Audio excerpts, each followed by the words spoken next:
Secretary of State, can I ask you first of all, while you've been Secretary of State, what energy projects have succeeded in Wales?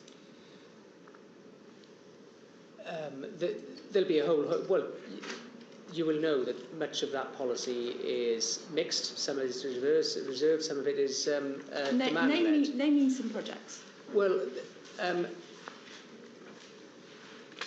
there's a whole host in Wales. No.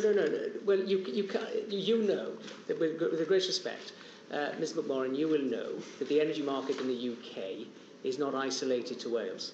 And therefore, on that basis, I can point to constituents in Wales. With respect, Secretary of State, you're Secretary of State for Wales. Yeah. I'm asking you if you would mind answering the question.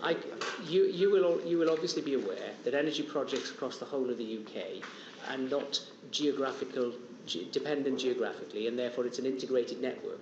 And therefore, on that basis, I can point to a whole host of constituents in mid-Wales that will be delighted that some energy projects have not gone ahead because of government policy showing less of an appetite towards onshore wind. So therefore, there will be Gwynter Moor that has been developed and expanded.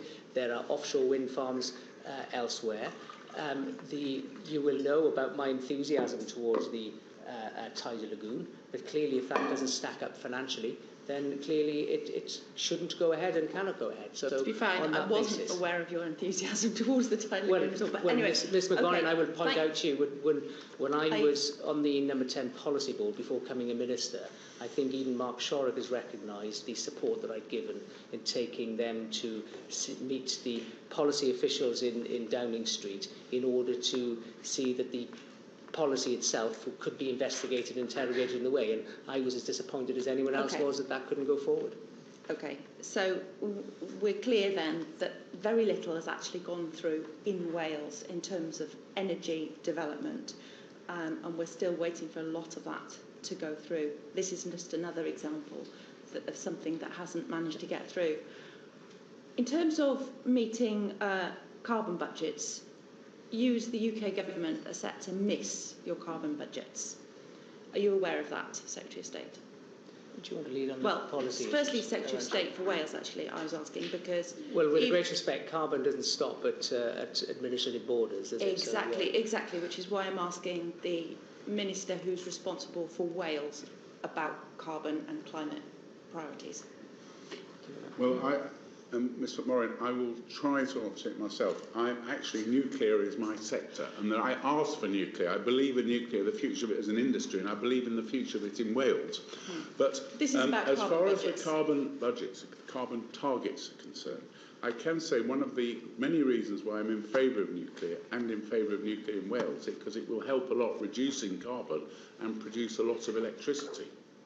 Yeah. But we're set to miss those at the moment, and new nuclear would have provided that transition. And I'm sure it will. But at the moment, we're not. We're set to miss those.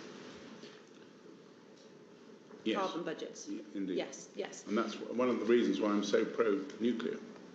Okay, but that's not helping with this situation in terms of the lack of development there. Well, Ms McMorrin, I certainly will. I look upon the carbon targets as it's a long-term target. And if you excuse me, if you just could hear me out, I'm still very confident that Hitachi, the project will appear that will work for us. Things as Perry Jones said before are continuing on the planning process side of it. We are looking at very, very innovative and ambitious types of financing proposals. And in addition to that, at Trawsfynydd, also, given we're talking about Wales generally, not just Anglesey. Sorry, you'll have to excuse my pronunciation. It's okay. I just about got your surname. You're forgiven. I was practising it all day as well. I apologise. Trawsfynydd. Thank you. We're looking, as I'm sure you're aware, for our policy for the new type of small nuclear reactors, which we're developing. Well, we're not developing, we're helping fund the development of it. It was mentioned on the site there when we all went there for the launch of the nuclear sector deal. First of all, our policy is to use existing sites for all the planning and other reasons, and also the local communities tend to not be needing the kind of of persuasion that it's a very good thing for the economy, that somewhere that had never had a nuclear power station. And I certainly feel, I think with that, and I'm still very hopeful about Anglesey, I think Wales has got a brilliant future for the low carbon or carbon free development of nuclear power. But you forgive me if that's not the evidence that we see in Wales. We've had the Tidal Lagoon cancelled. We're waiting for numerous onshore wind farms to go ahead, all in the pipeline within bays. Now we've seen Wilver put on pause and suspended. You know, that in terms of meeting carbon budgets, the fourth and fifth carbon budget, we're on track to fail that. So meeting the climate targets is looking pretty impossible. I'd like to know in terms of that, you know, that's not least the human cost in North Wales to that. But in terms of transitioning to a low carbon economy, how on earth does that meet any of what you actually set out to try to say that you're trying to achieve as a government, when you're quite blatantly not? Well, first of all, I mean, there's a shared responsibility. Let me underline that element. And I took the Wales Bill through Parliament that increased the amount of responsibility the Welsh Government has from 50 megawatts, so therefore, which is a demand that they'd made for some time for 300 megawatts or more of energy.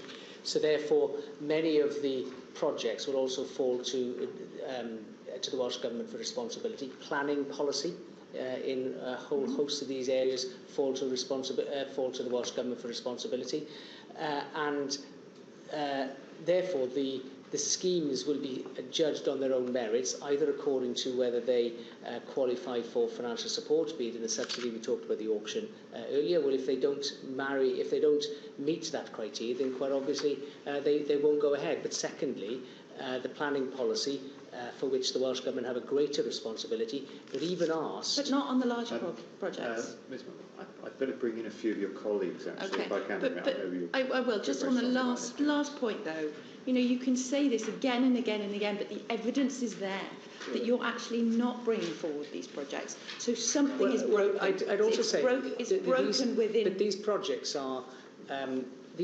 must be privately led.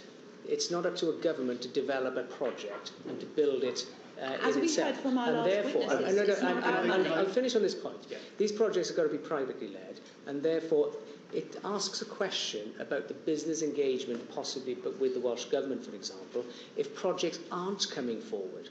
And therefore, on that basis, if they're not coming forward, then that is the question to ask, why is that not the case? And part of it will be because of business engagement, possibly. I believe Alun turned earlier on, he has to go.